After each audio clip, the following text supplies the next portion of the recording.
Hey Spring Arbor students, how are you today? Hope your week has gone well. Wanted to do an overview for week number 3 that's coming up. As I've said in the past, make sure that you're reading the syllabus and completing all the assignments on time, the way they're stated in the syllabus there. Make sure your grammar and spell check are turned on in Microsoft Word. Whether this be for a blog or a dialogue, if you're constructing your response inside of Microsoft Word, make sure grammar check is turned on, spelling check turned on, copy and paste into the reply boxes in your blogs and dialogues. If you're using Microsoft Word for papers, project papers, make sure, again, that Microsoft Word is turned, grammar check and spell check are turned on inside of Microsoft Word. Save you a lot of pain and agony later on.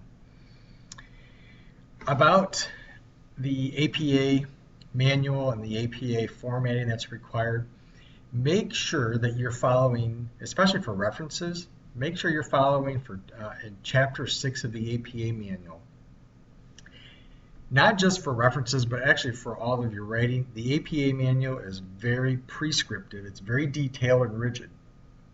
As you're figuring out, APA is so specific that even the location of a period can really be the difference between conformity and not conforming at all. If you follow the guidelines for constructing reference lists, for example, and citing your work the way it's described in Chapter 6 of the APA manual, you're going to be just fine, but don't deviate from the rules. You may wonder why I'm so stringent on following these APA rules, especially since I think last week I admitted to wanting to bend rules in life and that sort of thing. Well, there are certainly times in life when it's okay to challenge and bend the rules and even break them. But in the context of scholarly writing, it's very rigid. There's very little tolerance for rule breaking when it comes to writing against an APA style paper. And there's really no need to deviate from the rules. For better or for worse, other people judge us based on our writing. We're judged not only in how we talk, but also in how we write. Your credibility as a writer and a communicator is on the line each time you produce a paper in this class. Each time you write a paper in this class, you're making a statement about your ability to communicate in a scholarly manner.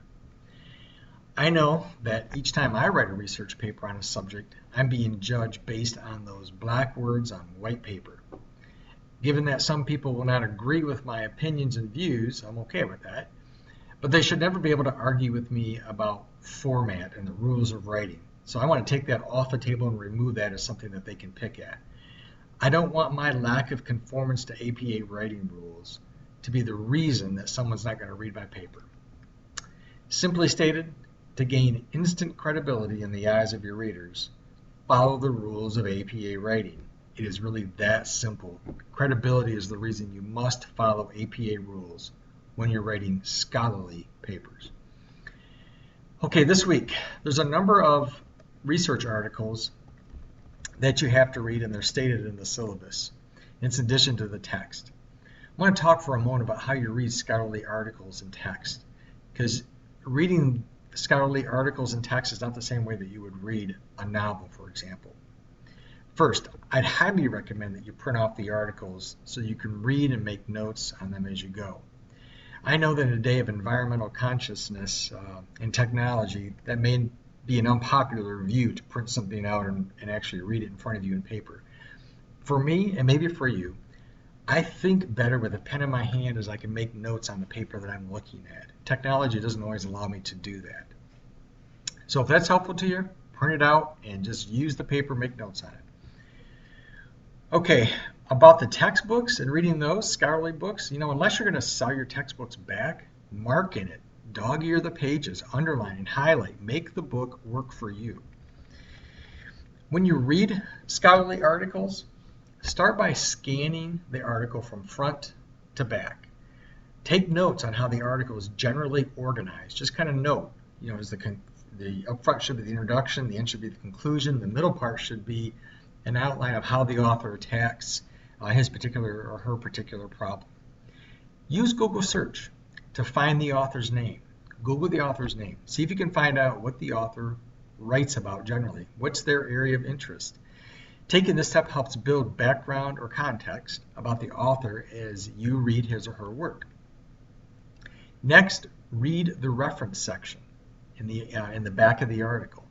Find out what research the author of the article is citing. You do not need to look up each article in the reference section. You don't have to look at any of them, actually, but take a few minutes to read the list of articles and books that the author is reading and citing. Again, this builds some context for you as you read the article. You know what their interest area, where their interest lies. Then, read the introduction. Underline, highlight whatever it is, the topic and the research problem, which are usually identified in the first couple of paragraphs or so. Then, skip all the way to the end of the article. Read the conclusion. Read the summary of the research topic and its application. Now, those are the bookends. Then between the bookends of the introduction and conclusion, as you read those, create a list of questions or challenges that you have for the author. You should always read scholarly articles and scholarly works as if you need to be convinced of what the author is saying. Do not believe the author's words and conclusions unless they can back it up with their findings with data. Then, with those questions and challenges in your mind, go digging through the article looking for answers. You do not need to read every word in the article from front to back. Read with a list of questions in the back of your mind that you've noted on a piece of paper, or actually maybe on even the front cover of the article. So you read with a purpose, looking to answer those questions. Again, I recommend making notes right on the cover sheet about the research topic, maybe the author's hypothesis, and a note about their conclusions. I do the same in my textbooks too, by the way. All of my textbooks are marked up. I would say in a master's or doctorate program like what you're in, I recommend keeping your textbooks for references and making those notes in the books work for you. Okay, a little bit about the project paper that's due this week. Attached to this week's announcement is a writing template that you can use if you'd like to. I think it'll help you. It'll help get you a very good start with the APA formatting and that sort of thing. In this week's paper, you're writing about yourself. And because you're writing mostly a reflective paper in this case, I'm going to say it's okay to use first-person language, such as I, me, my. Just don't overdo it, okay? Not every sentence should have I, me, or my in it. So use it very carefully, but I think first person is acceptable because you are writing a reflective paper this week. In the future, by the way, don't use first person unless it's a reflective paper that I say, yeah, go ahead and use first person. Other than that, always use third person when you're writing scholarly works. Another thought about this week's paper, you're going to be using or doing a SWOT analysis. That's strengths, weaknesses, opportunities, and threats. An analysis about you. You're going to be identifying goals and development and insights that need to be research-based.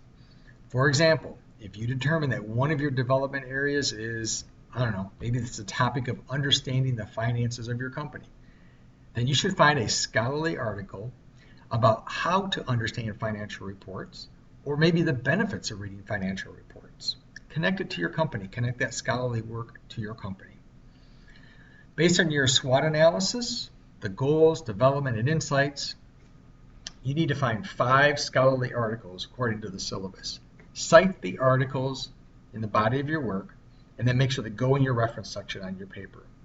These articles must be other than those that are already identified in the syllabus, okay? A last note on this about the paper. Part of the paper requirements is for you to identify leadership strengths and weaknesses and that sort of thing. It also asks you to identify 3 specific goals. Listen carefully. Under no circumstances are you to create a numbered list and put it into your paper. That's not what we're asking for. There needs to be a narrative, not list, about those things that you identify. This means using paragraphs and sentences to describe your strengths and your weaknesses and that sort of thing. Don't use bulleted lists, okay? If you use a list, you're going to get marked down. Describe yourself with narration, not list. So I've provided a sample of this in the writing template that's attached to this week's announcement. So I can give you an example. Here's what I mean by a list. Don't do the list. Instead, do a narration. So I provide some narration, so comparison between the two. Okay, finally, as I've been reminding you each week, and I'm going to remind you again today, right now, Be sure that you read all textbooks and scholarly articles through the lens of a biblical worldview. People will try to sell you something, and just because it's in black and white in a scholarly article does not mean it's truth. Okay? So read those things with a biblical worldview and understand the context from which they were written. As always, I'm available for email throughout the week and a Zoom meeting on Tuesday evenings, I think. So it's in the table that's attached to these notes. Okay, have a great week.